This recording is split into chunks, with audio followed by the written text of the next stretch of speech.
Yes, ready, start. I congratulate him for his imagination, boldness, and taking very calculated step.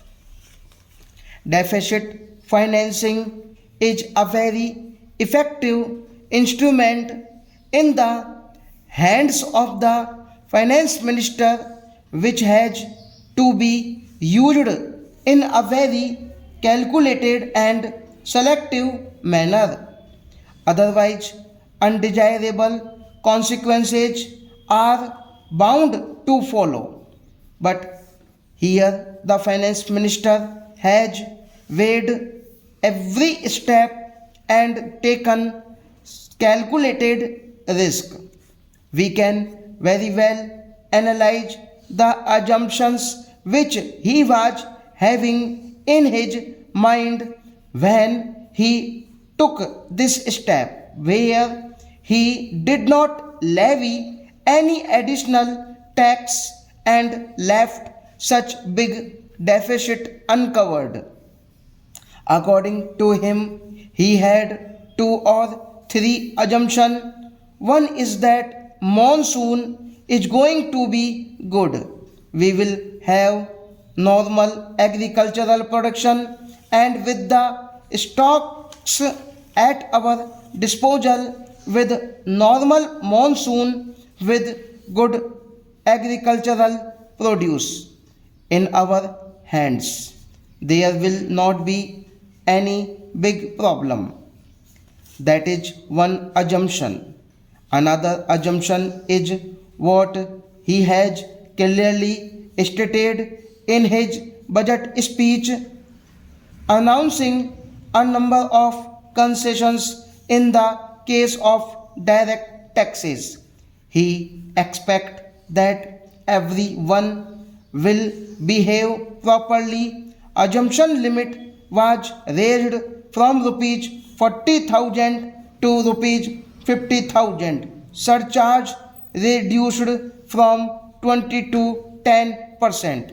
He expects better tax returns to be filed so that he will be able to concentrate on major parties, leaving out the smaller one as far as possible.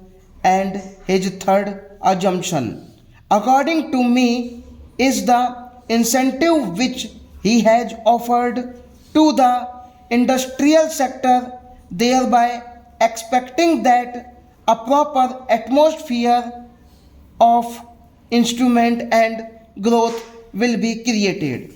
Now, these are the three or four assumptions on which he seems to have framed his budget proposals.